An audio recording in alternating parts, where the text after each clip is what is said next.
চেহারা আমি কোনো বালকের ভেতরে দেখি নাই। এবার সামনে দিয়ে হালিমা বলে, তুমি কয়টা বালক দেখেছো? এর চাইতেও লক্ষ কোটি গুণ বেশি বালক আমি দেখেছি। এই শহরের বড় ধনী ব্যক্তিদের, ধনট্ট ব্যক্তিদের বাচ্চাদেরকে লালিত পালিত করি, এর ভেতরে আমি আল্লাহর নামে কসম করে বলতে পারি আমার মুহাম্মাদের মতো এত সুন্দর আলোকময় চেহারা দিয়ে আল্লাহ কাউকে বানাই নাই। বলুন সুবহানাল্লাহ। আব্দুল মুত্তালিব বলে, আমি বাউতুল্লাহর মুতাওয়াল্লি হওয়ার কারণে ইয়াসরিবে গিয়েছি, কাশ্মীরে গিয়েছি, অনেক অনেক দেশের সাথে আমি ব্যবসা বাণিজ্যের কাজে লিপ্ত আছি, কিন্তু আমি আল্লাহর জাতের নামে কসম করে বলি আমি লক্ষ মানুষের ভেতরে আমার মুহাম্মাদের মতো নূরময় আলোকময় চেহারা আমি কোথাও পাই নাই। এবার জিবরাইল এসে ডাক দিয়ে বলে, মানুষের সুরত নিয়ে আমি আল্লাহর ফেরেশতা, ফেরেশতার সরদার হওয়ার কারণে আমি আসমানের সকল ফেরেশতাদেরকে আমি দেখেছি, জান্নাতের সকল হুর গিলমানকে আমি দেখেছি, আমি জলস্থলের সকল প্রাণীকে দেখেছি, আমি ইউনূস আলাইহিস সালামকে মাছের পেটে দেখেছি, আদম আলাইহিস সালামকে জান্নাতের ভেতরে দেখেছি, আমি ইব্রাহিম আলাইহিস সালামকে আগুনের ভেতরে দেখেছি, ইউসুফ আলাইহিস সালামকে গুহার ভেতরে দেখেছি, ইসমাঈল আলাইহিস সালামকে তরবারির তলে দেখেছি। আমি এক একজন নবীকে এক এক জায়গায় দেখার পরেও ওই আল্লাহর জাতের নামে কসম করে বলি সৃষ্টির শুরু থেকে এই পর্যন্ত আমার আল্লাহ দয়াময় এই মুহাম্মাদের মতো নূরময় আলোকময় চেহারা অন্য কাউকে দিয়ে বানাই নাই। সঙ্গে সঙ্গে আরশের মালিক ডাক দিয়ে বলে, ওরে জিবরাইল, তুই কিভাবে এমন সুন্দর আলোকময় চেহারা দেখবি রে জিবরাইল? আমি আরশের মালিক যে আকৃতিতে দিয়ে মায়ের গর্ভের ভেতরে বানিয়েছি, আমি আল্লাহ নিজেই বলতেছি এরকম আলোকময় নূরময় চেহারা দিয়ে আমি পৃথিবীর বুকে তো আর কাউকে বানাই নাই। ভাইরা আমার, সেজন্যই আল্লাহ বলেছে দুনিয়া অপেক্ষা আখিরাত শ্রেয়। ও মুসলমান, এমন চেহারা আল্লাহর নবীকে দিয়েছেন, আদম থেকে ঈসা পর্যন্ত সকল নবীর চেহারা সৌন্দর্য এক পাল্লায় দিলে আমার নবীর পাল্লার কাছে হার মেনে যাবে। বলুন সুবহানাল্লাহ। আর একটু জোরে বলেন সুবহানাল্লাহ। ভাইরা আমার, আল্লাহ যে বলেছেন সকল মুহাদ্দিসিন একমত, আল্লাহর নবীর জিকিরকে সমুচ্চত করেছেন। এই জিকিরকে সমুচ্চত করার ভিতরে আরো একটি নিয়ামত যেটা আমার নবীকে দিয়েছেন, অন্য কোন নবীকে দেয় নাই, সেটা হচ্ছে আখিরাতের ময়দানে মাকামে মাহমুদ নামক সবচেয়ে বড় সিংহাসনটি আল্লাহ রাব্বুল আলামিন আমার আপনার হাবিবকে দান করেছেন। বলুন সুবহানাল্লাহ। আরেকটি হচ্ছে আল্লাহ রাব্বুল আলামিন আল্লাহর নবীকে বলেছে, ওয়া রাফা'না লাকা যিকরাক, তোমার জিকির আমি সমুচ্চত করেছি, বুলন্দিত করেছি, সুউচ্চ করেছি, মর্যাদাময় করেছি। তার ভিতরে আরেকটি হচ্ছে আল্লাহ সব নবীকে যত যাই কিছু দিয়েছেন তার চাইতে সবচাইতে বড় মুজিজা কুরআনুল কারীম আমার হাবিবকে দিয়েছেন। বলুন সুবহানাল্লাহ। যখন প্রথমেই কুরআনুল কারীম আল্লাহর নবী পেয়েছে, গুহা থেকে চলে এসেছেন মা খাদিজা, ডাক দিয়ে বলে, ওগো খাদিজা, এমন একজন ভূত বা পেতনি আমি কি দেখেছি নিজেও বুঝতে পারি নাই, এতটা ভয় পেয়েছি রে খাদিজা, আমি ভয় পেয়ে গিয়েছি। বিশ্বনবী কাঁপতেছেন, শরীরে জ্বর চলে এসেছে। খাদিজা ডাকতে বলে, ইয়া রাসূলুল্লাহ, আপনার ভয়ের কোনো কারণ নাই, কারণ আল্লাহ রাব্বুল আলামিন আপনাকে ভয় দেখাতে পারেন না। আমি তাওরাত কিতাব আমি মুখস্থ করেছি, আমি আল্লাহর জাতের নামে কসম করে বলতে পারি কলকি অবতার হিসেবে শেষ জামানায় যাকে পাঠাবেন, আমার মন বলে আমার আল্লাহ আপনাকে সেই নবী হিসেবে প্রেরণ করেছেন। বলুন সুবহানাল্লাহ। খাদিজা ডাক দিয়ে বলে, ইয়া রাসূলুল্লাহ, ইয়া হাবিবাল্লাহ, আপনি আমাকে কালেমা পড়িয়ে প্রথম মুসলমান বানিয়ে দেন। আল্লাহর নবী বলে, তুমি কি সত্য বলেছো? বলে, হ্যাঁ বলেছি। আল্লাহর নবীর হাতে প্রথম বাইয়াত গ্রহণ করে খাদিজাতুল কুবরা প্রথম মুমিনা হিসেবে অ্যাকসেপ্ট হয়েছেন। বলুন সুবহানাল্লাহ। দয়াময় আল্লাহ বলে, আরশ থেকে একজন মুমিনকে, একজন নারীকে আল্লাহ আরশ থেকে সালাম পাঠিয়েছেন। অভিমান করে সেই সালামের উত্তর দেয় নাই, সে আর কেউ নয়, সে হচ্ছে আল্লাহ নবীর প্রথম স্ত্রী মা খাদিজাতুল কুবরা। বলুন সুবহানাল্লাহ। প্রথম দাওয়াতি কাজ করতে হবে কার কাছে? স্ত্রীর কাছে। কার কাছে? কথা বলে না। আমি হুজুর বাংলাদেশ থেকে এসেছি, প্রথম দাওয়াত দিতে হবে কার কাছে? স্ত্রীর কাছে। এটাই ইসলামের শিক্ষা। এটা কার শিক্ষা? কথা বলে না। ইসলামের শিক্ষা। খাদিজা ডাকতে বলে, ইয়া রাসূলুল্লাহ, ইয়া হাবিবাল্লাহ, আপনার হাতে বাইয়াতটা গ্রহণ করলাম, কিন্তু আমার 3টি শর্ত আছে, ওই 3টি শর্ত আপনার মানতে হবে। আপনি কোনোদিন রাত 2টা 3টা 4টার সময় দাওয়াতি কাজ শেষ করে বাড়িতে আসেন, আল্লাহর নবী বলে, ওরে খাদিজা, আমার কখনো 1 ডাক দেওয়ার বেশি 2 ডাক দেওয়া লাগে না, তুমি কি রাত্রে ঘুমাও না? আল্লাহর নবীর স্ত্রী বলে, ইয়া রাসূলুল্লাহ, আপনি যখন দাওয়াতের কাজে যান, আমি যদি ঘুমিয়ে পড়ি আর আপনি যদি দরজার কাছে সে 1 জায়গায় 1 ডাকের জায়গা 2 ডাক দেওয়া লাগে, আল্লাহ যদি কিয়ামত দিবসে আমাকে প্রশ্ন করে, ও খাদিজা, আমার রাসূল দাওয়াতি কাজ করতে গিয়েছে, সে ফিরতেও পারে নাও ফিরতে পারে, তুমি কেন আরামের ঘুম ঘুমিয়েছো? আপনি যখন বাইরে যান, আমি 2 রাকাত তাহাজ্জুদের নামাজ পড়ি, বাকি সময় আমি দরজায় পিঠ লাগিয়ে লাগিয়ে ঘুমাই। বলুন সুবহানাল্লাহ। আপনি ঘরে আসলে জানো 1 ডাকের বেশি 2 ডাক না দেওয়া লাগে, এজন্য আপনার বেয়াদবি না হয়, এজন্য আমি রাতে ঘুমাই না, দরজায় পিঠ লাগিয়ে দাঁড়িয়ে থাকি। বলুন সুবহানাল্লাহ। কিন্তু শর্ত 3টি ইয়া রাসূলুল্লাহ, 3টি নসিহা। আমি যেদিন মারা যাব, আমি হয়তো আপনার চাইতেও বয়স বেশি, আল্লাহ যদি আমাকে প্রথমে ডাক দিয়ে নিয়ে যায়, তাহলে আপনার কোরআনের কসম করে বলি, আপনি 3টি কাজ আমার জন্য করবেন। 1 নম্বরে মুনকার নেকি, আপনাকে আল্লাহ যেদিন ইয়া আইয়ুহাল মুদ্দাসসির বলে সম্বোধন করে যে চাদরের কথা বলেছেন, ওই চাদর মোবারক দিয়ে আপনি আমাকে প্রথমে দাফনের কাজের পূর্বে গোসলটি করিয়ে কাফনের কাপড় বানিয়ে দিবেন। 2 নম্বরে আপনি আমার জানাজাটি পড়াবেন। 3 নম্বরে আমার কবরের আপনি সওয়াল জবাবটি উপর থেকে করে দিবেন। বিশ্বনবী বলে, এই কবরের একজনের জবাব তো অন্যজনে দেওয়ার মতো কোনো ক্যাপাসিটি আদম থেকে ঈসা পর্যন্ত কেউ দিতে পারে নাই। হঠাৎ একদিন বিশ্বনবী এসে বলে, ও খাদিজা, দরজা খুলতে পারে না, সিজদার ভেতরে পড়ে আছে আর কাঁদতেছে, আর বলে, ইয়া রাসূলুল্লাহ, আদম থেকে এই পর্যন্ত কে কবরে আযাব দিয়েছে, কার কবরে কে প্রশ্নের উত্তর দিয়েছে না দিয়েছে আমি জানি না, কিন্তু আপনি বিশ্বনবী যতক্ষণ পর্যন্ত আমার আরশের মালিক আমার জন্য একটি ফয়সালা না পাঠাবে, ততক্ষণ আমি সিজদা থেকে মাথা উঠাবো না, যতক্ষণ আপনাদের কুদরতের জবান দ্বারা আমাকে না শোনাবেন যে আমি মারা গেলে কবরের ওই সওয়াল জবাব আপনি দিয়ে দিবেন। বিশ্বনবী বলে, আমি কিভাবে দিব? ও খাদিজা, খাদিজা ডাক দিয়ে বলে, ইয়া রাসূল, আপনি বিশ্বনবী, আপনাকে আমি দেখেছি। ফেরেশতা যদি বলে এই ব্যক্তিকে আতারকু হাযার রাজুল, আমি বলতে পারবো আমার পয়গম্বর বিশ্বনবী মুহাম্মদ। যদি বলে তোমার রবকে, আমি তো আল্লাহ বলতে পারবো না, আপনাকে দেখিয়েছি এইটা আমার নবী, এটা বলতে পারবো, আমার দিন ইসলাম সেটাও বলতে পারবো, কিন্তু আল্লাহকে তো আমি দেখি নাই, আমি কিভাবে আল্লাহর কথা বলবো যে ইনি আমার রব? এজন্য 3টি প্রশ্নের উত্তর আপনার দিয়ে দিতে হবে।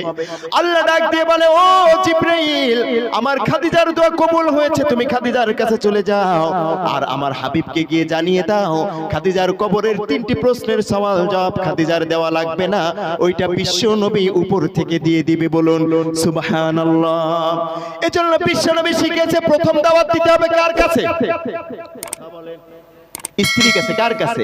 আমরা তো স্ত্রীর কাছে যাই, বাড়িতে ঢুকি, বিশ্বনবী বলে তুমি কি একটা সালাম প্রদান করো, সালাম দিয়ে তুমি বাড়িতে ঢোকো, সালাম দেওয়ার সঙ্গে সঙ্গে তোমার মুখ দিয়ে যত ফাহিশা কথার কারণে কবিরা গুনাহ হয়েছে, দয়াময় আল্লাহ স্ত্রীকে সালাম দেওয়ার কারণে সেই গুনাহ থেকে তোমাকে মাফ করে দিবে। ঘরে ঢুকতে ঢুকতে আপনি সালাম প্রদান করেন, কারণ প্রথম দাওয়াতে কাজ করতে হবে স্ত্রীকে। কিন্তু মা বোনেরা বলবেন যে হুজুর, স্বামী যখন ঘরে ঢোকে তখন যে আমার স্বামী ঢুকেছে নাকি বিড়ি টানতে টানতে এমন ভাবে ধোঁয়া ছাড়ে, আমি নিজেই কনফিউশনে থাকি যে ঘরে কি স্বামী ঢুকলো না ইটের ভাটা। ঠিক কিনা বলে? বিশ্বনবী বলে, স্ত্রী যদি স্বামীকে খুশি করার জন্য একটু মুচকি হাসি দেয়, যতগুলি দাঁত মোবারক স্বামী দেখতে পাবে, ততগুলি কবুল হজের সওয়াব আল্লাহ রাব্বুল আলামিন স্ত্রীকে দিয়ে দিবে। কিন্তু এরা তো হাসে না, স্ত্রীর সাথে মুসাফা করে না। এই পুরুষেরা, যুবকেরা মুসাফা করে যায় বিয়ান সাহেবের সাথে। আছেন কেউ এরকম এখানে? আবার গান বেরিয়েছে, কেমন আছেন বিয়ান সাহেব, আছে না নাই? কথা বলে না, এলাকায় নাই? আছে। এই কথা বলে এমন মুসাফা করে যেটা জাহান্নামে নিয়ে যাবে। কিন্তু বিশ্বনবী বলেন, তুমি যদি তোমার স্ত্রীর সাথে মুসাফা করে সালাম দিয়ে কুশল বিনিময় করো, ওই হাত দিয়ে যত সগীরা গুনাহ হয়েছে আমার দয়াময় আল্লাহ সব গুনাহ তোমার হাতের ফাঁকা দিয়ে মাফ করে দিবে। শুধু তাই নয়, শুধু তাই নয়, আল্লাহর নবী বলে, কোন স্ত্রী স্বামীর ভিতরে যদি মিল মোহাব্বত কম থাকে, আল্লাহর নবী বলে একই গিলাসে যদি কেউ পানি পান করে, আয়েশা সিদ্দিকা রাদিয়াল্লাহু আনহা যেখানে মুখ দিয়ে পানি পান করতেন, আমার নবী খুঁজে খুঁজে ওই একই জায়গা মুখ লাগিয়ে পানি পান করতেন। এর মাধ্যমে দয়াময় আল্লাহ যতটাই মনোমালিন্য থাকুক না কেন, ওই একই গিলাসে পানি পান করার কারণে দয়াময় তাদের ভিতরে মিল মোহাব্বত পয়দা করে দিবে। স্ত্রীর এখন বলবেন যে হুজুর আপনি তো বাইরে থেকে এসেছেন, আপনি জানেন না, এমন ভাবে বিড়ির গন্ধ লাগে যে গ্লাসে উনি পানি খায়, ওই গ্লাসে পানি পান করো তো দূরের কথা, একই জায়গায় মুখ লাগানো ওই গ্লাসটাই মুখের কাছে নেওয়া যায় না। আছে না নাই? বিড়ি খান কারা কারা? হাত তোলেন তো। মাশাআল্লাহ, হাত উঠাতে গিয়েও আবার নামিয়ে ফেলেছে।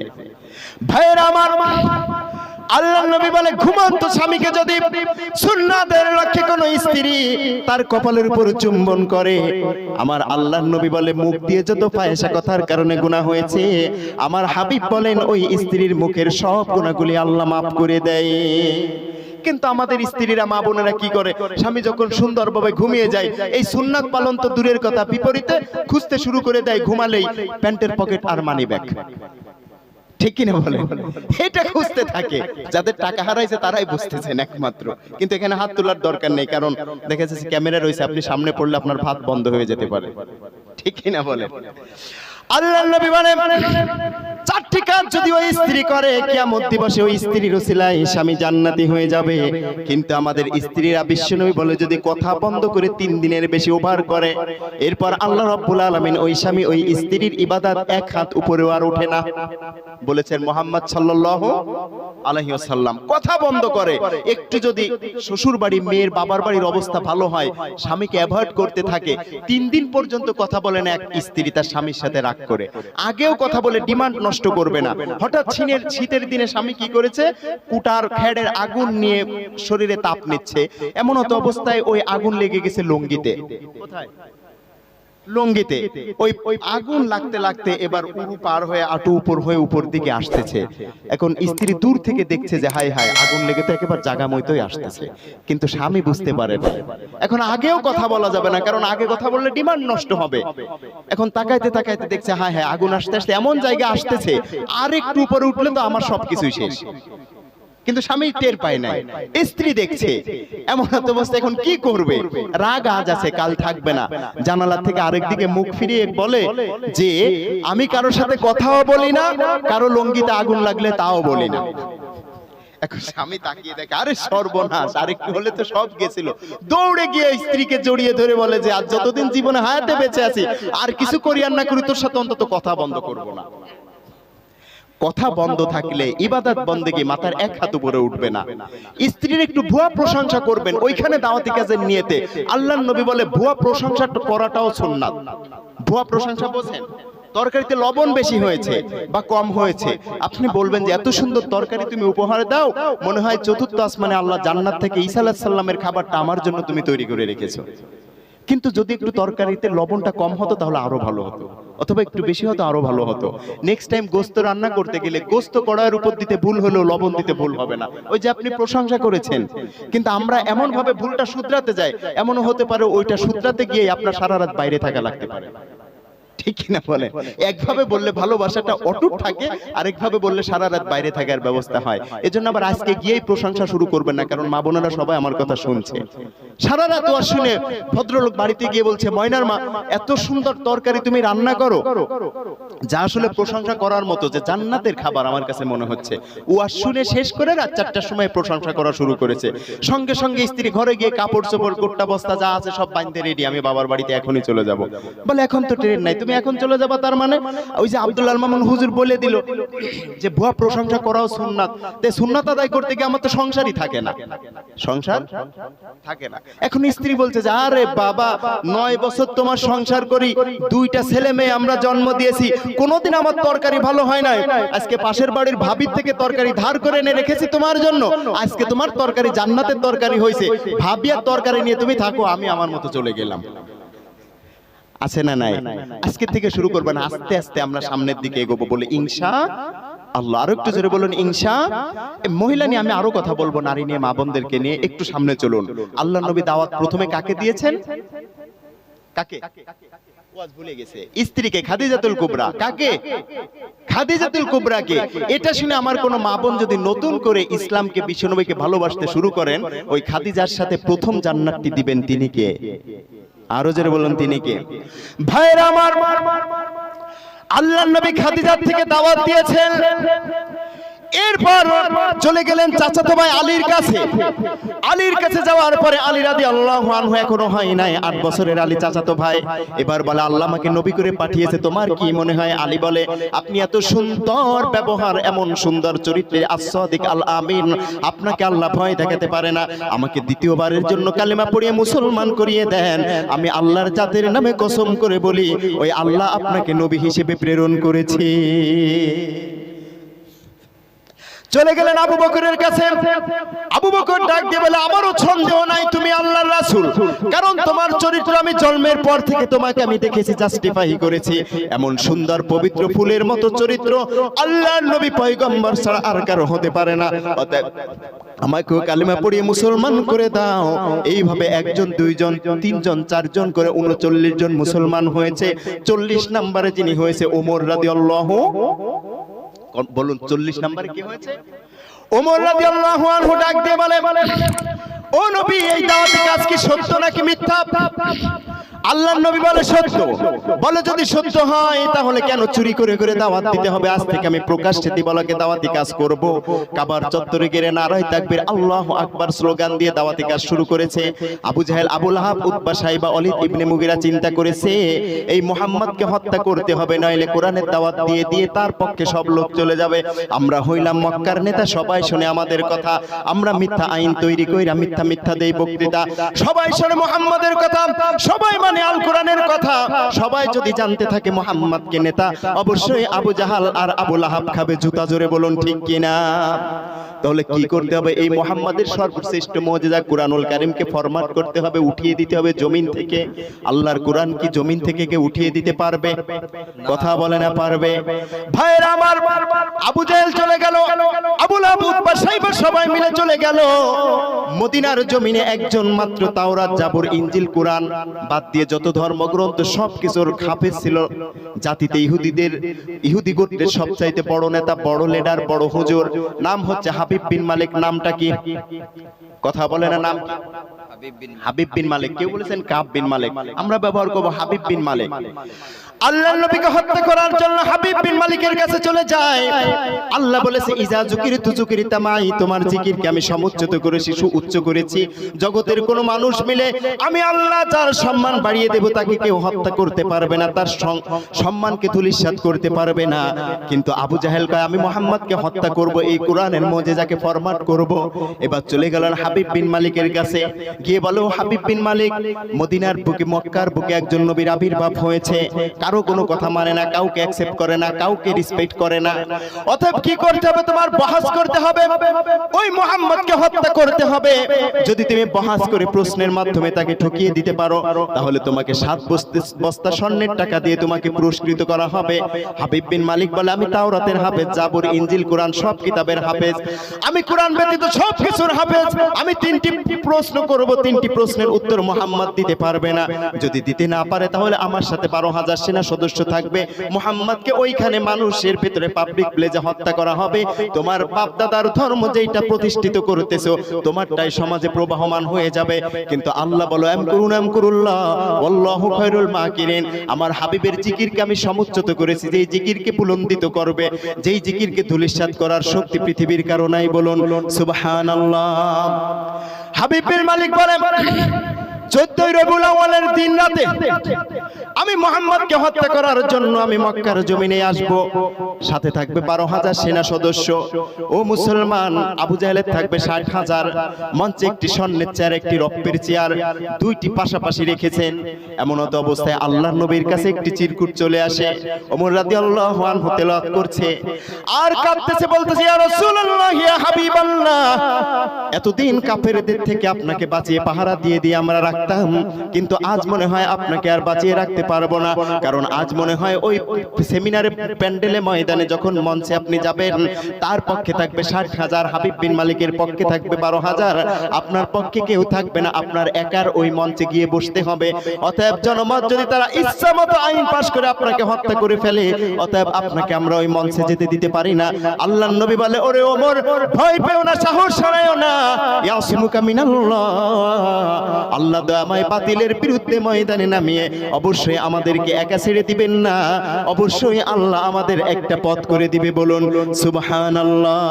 সুবহানাল্লাহ। বিশ্বনবী বলে, ওমর তোমার সাথে কতজন আছে? বলে আমার সাথে 39 জন আছে। বলে 39 জন মিলে ওই প্যান্ডেলের ভেতরে 20 জায়গায় দুইজন দুইজন করে তোমরা বসে যাবে। যেমন কথা তেমন কাজ। 14 রবিউল আউয়ালে 20 জায়গা 40 জন বসে আছে। এমন সময় আল্লাহর নবী মঞ্চে আসেন না। মদিনাতুল মুনাওয়ারা থেকে 12,000 সেনা সদস্য নিয়ে হাবিব বিন মালিক এসেছে। মক্কার জমিনে আবু জাহেল আছে 60,000 নিয়ে। মঞ্চে একটি স্বর্ণের চেয়ার, একটি রৌপ্যের চেয়ার। স্বর্ণের চেয়ারে বসার জন্য জায়গা করে দিয়েছে আন্তর্জাতিক অপরাধ ট্রাইব্যুনাল গঠন করে হাবিব বিন মালিককে, আর রৌপ্যের চেয়ারে বসে আছে আবু জাহেল নিজেই। কিন্তু মঞ্চে মুহাম্মদ সাল্লাল্লাহু আলাইহি সাল্লাম আসে না। উনি অপেক্ষা করছেন কার হুকুমের? কথা বলেন, কার হুকুমের? আল্লাহর হুকুমে বসে আছে। জিবরিল এসে ডাক দিয়ে বলে, ইয়া রাসূলুল্লাহ, ইয়া হাবিবাল্লাহ, কোনো ভয় নাই, কোনো চিন্তা নাই, কোনো ভয় পাওয়ার কারণ নাই। আপনি সৃষ্টির সব মাখলুকাতকে আপনি যা কিছু অর্ডার করবেন সেটাই তারা মান্য করবে, সেটাই তারা ফলো করবে। অতএব আপনি চলে যান, পৃথিবীর কেউ আপনার সঙ্গে থাকা লাগবে না। দয়াময় আল্লাহ রাব্বুল আলামিন আপনার সাথে আছে। বলুন সুবহানাল্লাহ। আল্লাহর নবী অনুমতি পেয়ে প্যান্ডেলে চলে আসলেন, মঞ্চে প্রবেশ করলেন। প্রথম পার্টি যখন মঞ্চে রেখেছেন, কিতাবের ভেতরে হাবিব বিন মালিক বলেন, প্রথম পার্টি বিশ্বনবী মঞ্চে রাখার সঙ্গে সঙ্গে গোটা প্যান্ডেলটা পূর্ণিমার চাঁদের চাইতেও বেশি আলোকময় বিশ্বনবীর চেহারায় মুখরিত হয়েছে।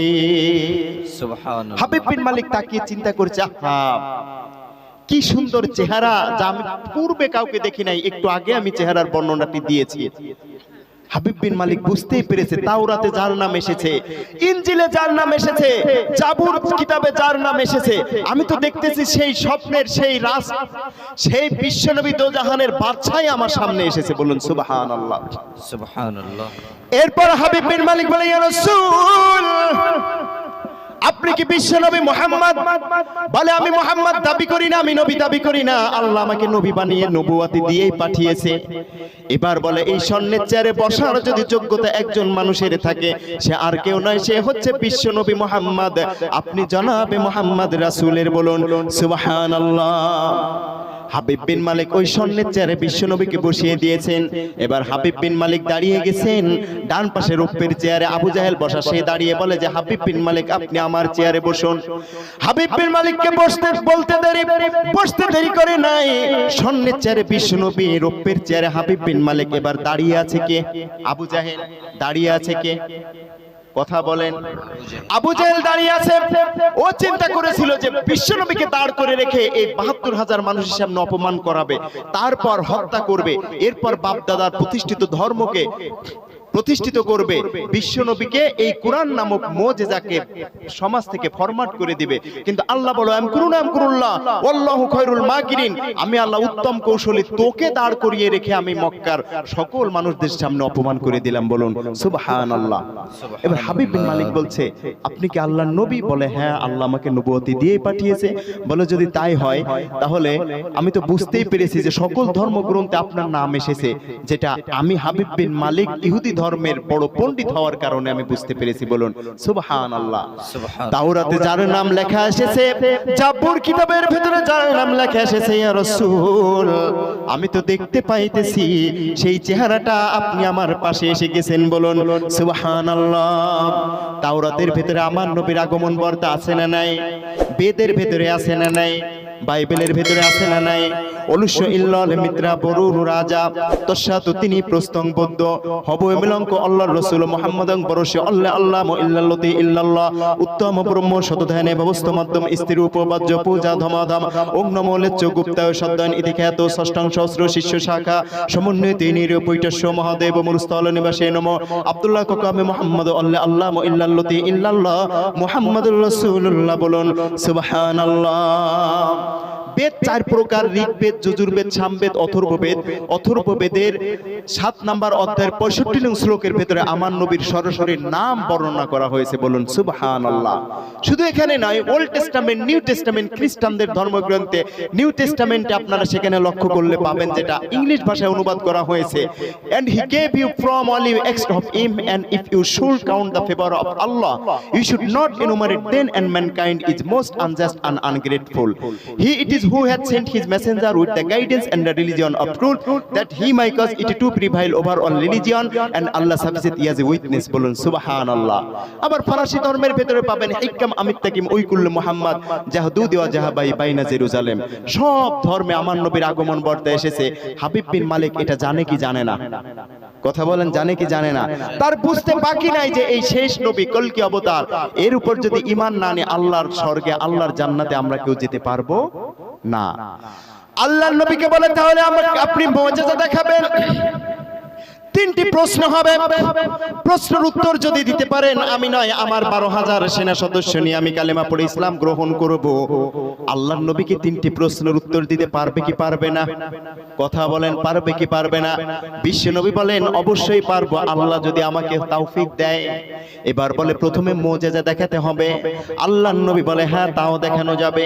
এবার আবু জাহেল বলে আপনি দ্রুত প্রশ্ন করবেন, কারণ মুহাম্মদ কিন্তু সব জায়গায় মুজিজা দেখাতে পারে, সব জায়গায় মুজিজা দেখাতে পারে। বলে সে কেমন মুজিজা দেখাতে পারে? আমি গিয়েছি বাঘের কাছে, আবু জাহেল বলছে বাঘের কাছে গেলে বাঘ জবান খুলে কালেমা পড়ে মুহাম্মাদের কাছে ইসলাম গ্রহণ করেছে, বলুন সুবহানাল্লাহ। কিন্তু আমি পড়ি নাই। বলে আর কি মুজিজা? বলে আমি হাতের ভেতরে পাথরের নুড়ি নিয়ে মুহাম্মাদের কাছে যাই, মুহাম্মদকে বলি ভাতিজা যদি বলতে পারো আমার হাতের ভেতরে কি, হাতের ভেতরে কি যদি বলতে পারো আমি কালেমা পড়ে মুসলমান হয়ে যাব। মুহাম্মদ বলে যদি আমি না বলে হাতের ভেতরে যেইটা আছে ওইটা বলে সেইটা কেমন হবে? আমি বললাম সেটা ভালো হয়। সঙ্গে সঙ্গে বিশ্বনবী ইশারা করলেন, ইশারা করার সঙ্গে সঙ্গে আমার হাতের ভেতরে দিয়ে পাথরের নুড়িগুলো নড়তেছে আর বলতেছে আশহাদু আন্নাকা মুহাম্মাদার রাসূলুল্লাহ, বলুন সুবহানাল্লাহ। বলে এর চাইতে বড় মুজিজা আর কি হতে পারে? হাবিব বিন মালিক বলে আর কি? বলে আমি বাজারে যাইতেছি ফল নিয়ে, আঙ্গুর কোনো বর্ণ নাই, খেজুর আমি বিক্রি করার জন্য নিয়ে যাই। বিশ্বনবী মুহাম্মদ ডাক দিয়ে বলে ও চাচা, আপনার ডালার ভিতরে কি যদি বলতে পারেন? আবু জাহেল বলতেছে আমি মনে করলাম হয়তো এতিম মানুষ কিছু চেয়ে বসবে। আমি বললাম আমার ডালার ভিতরে ফল নয়, আমার ডালার ভিতরে হচ্ছে পাথরের নুড়ি। ডালার ভিতরে কি? পাথরের কোয়া, পাথরের নুড়ি। বলে পাথরের নুড়ি নিয়ে কোথায় যাও? বলে বাজারে বিক্রয় করতে যাইতেছি। বলে বাজারে কি পাথরের নুড়ি বিক্রয় হয়? বলে হ্যাঁ হচ্ছে। আল্লাহর নবী বলেছে তাই যেন হয়। কি বলেছে? তাই যেন হয়। কোন দোয়াই কোনতে নাজেলা ইসমে আজম কোনো কিছুই না, হুজুর বলছে তাই যেন হয়। আবু জাহেল ডাক দিয়ে বলে ও হাবিব বিন মালিক, জয় না আমি বাজারে গিয়েছি, আমি পেপারের সামনে যখন মাথার থেকে ঝুড়িটি নামালাম, নামানোর সঙ্গে সঙ্গে আমি দেখতে পেলাম এর ভেতরে একটাও পর্যন্ত ফল বিদ্যমান ছিল না। মুহাম্মাদের ওই সামান্য কথার কারণে সব কিছু পাথরের নুড়িতে বিদ্যমান হয়ে গিয়েছে। বলে আর কি? বলে আরো অনেক। বলে তাহলে আমি আরো শুনবো না, মুজিজা দেখতে চাই না। আমি প্রথমেই 3টি প্রশ্ন করব, আপনার উত্তর দিতে হবে।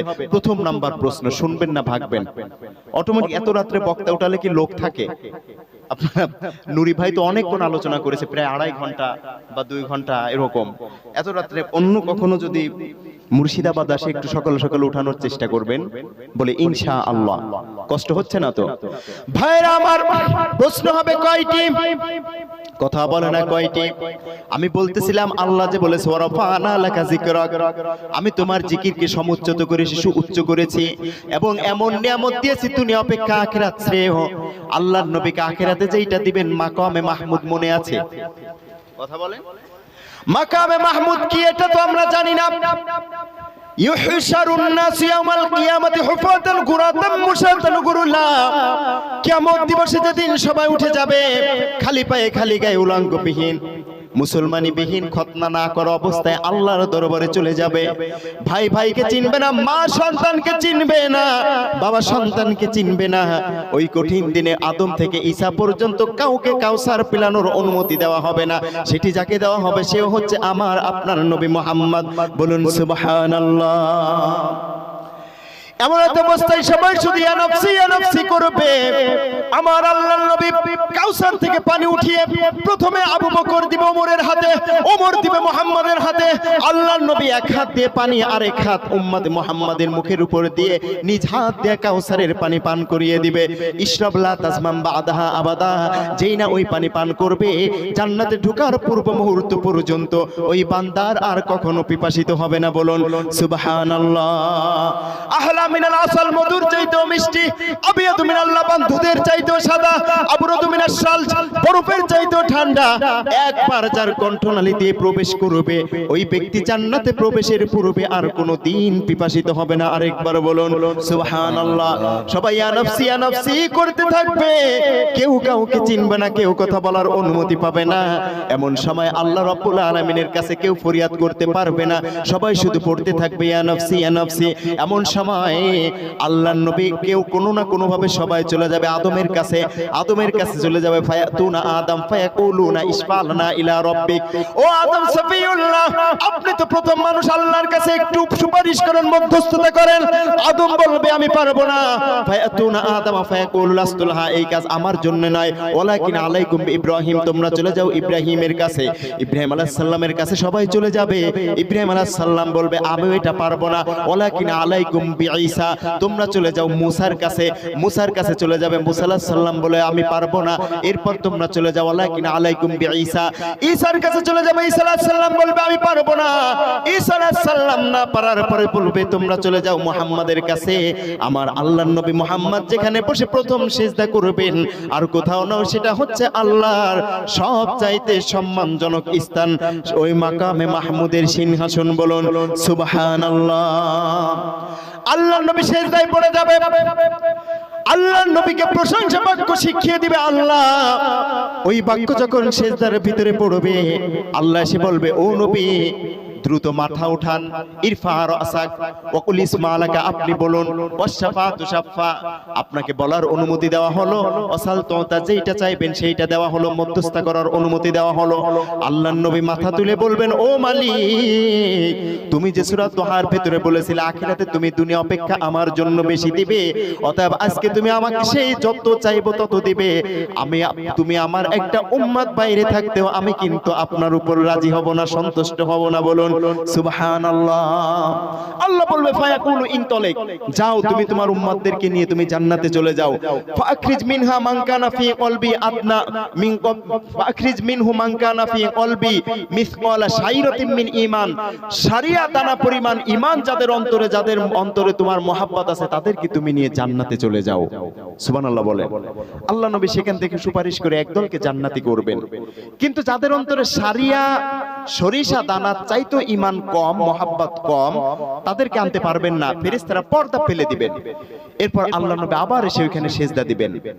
আল্লাহ বলবে ফায়াকুলুনা, আল্লাহর কাছে যখন সেই প্রশংসা বাক্য পাঠ করবেন, আল্লাহ বলবে মাথা উঠাও। ইরফা রাসাক ওয়াকুল ইসমালাকা ওয়াসাল তুতা ওয়াশফাতু শাফা, তোমাকে মধ্যস্থতা করার অনুমতি দেওয়া হলো।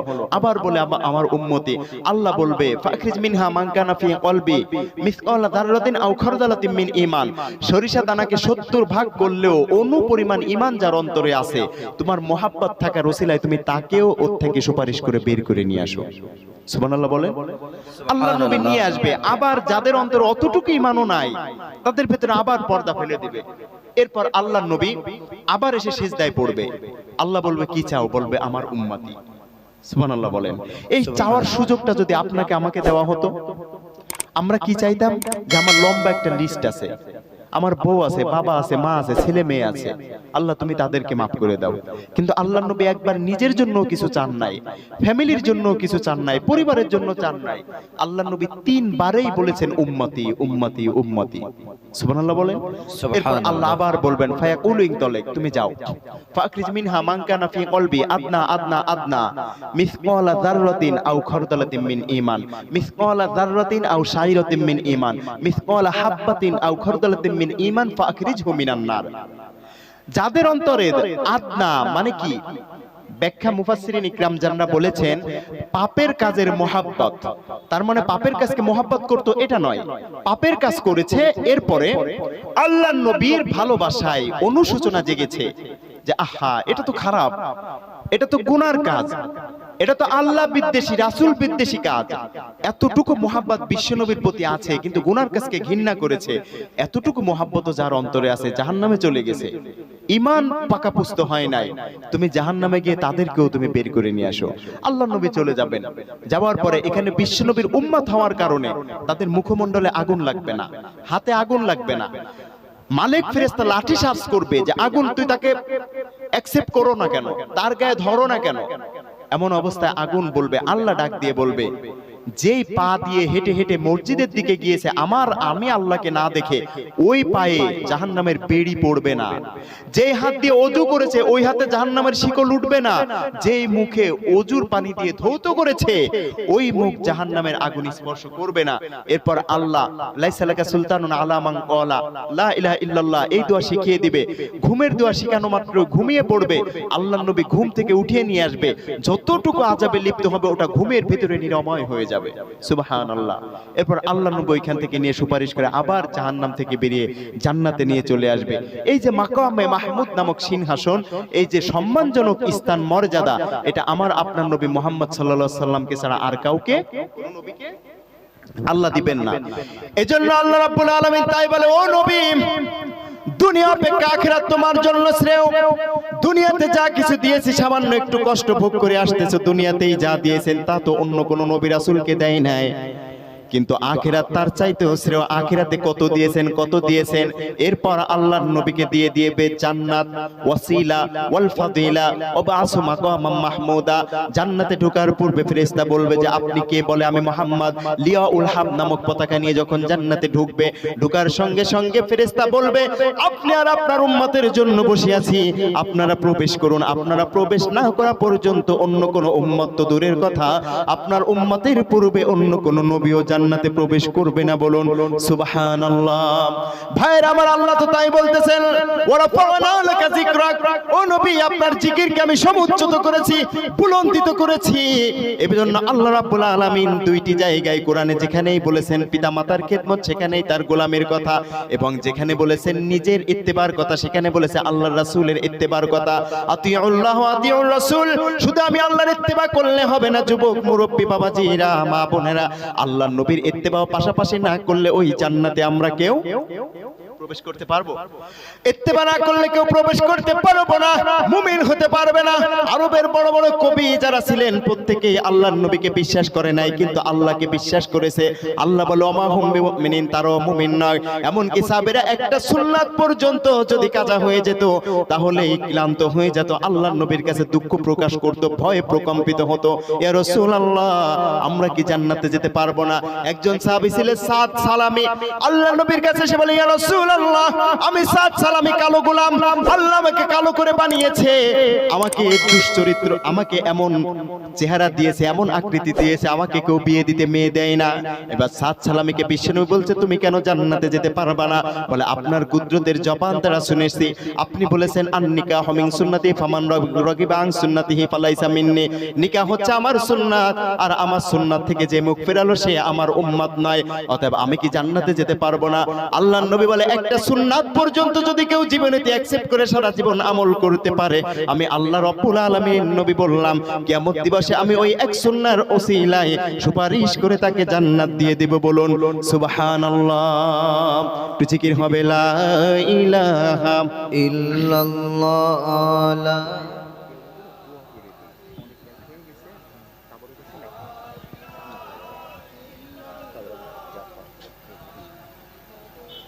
লা ইলাহা ইল্লাল্লাহ লা ইলাহা ইল্লাল্লাহ লা ইলাহা ইল্লাল্লাহু লা ইলাহা মুহাম্মাদুর রাসূলুল্লাহ। এই কালিমা মানবে যারা, কাজে লাগবে মরণ বেলা। এই কালিমার রৌশনীতে কবর হবে উজালা। লা ইলাহা ইল্লাল্লাহ লা ইলাহা ইল্লাল্লাহ। একটু দুরূদ ও সালাম হবে ইয়া নবী। সালাম আলাইকা ইয়া রাসূল সালাম ইয়া হাবিব সালাম আলাইকা আলাইকা। আমাদের মনের বাসনা ওগো যেতে চাই সোনার মদিনা। কোন পথে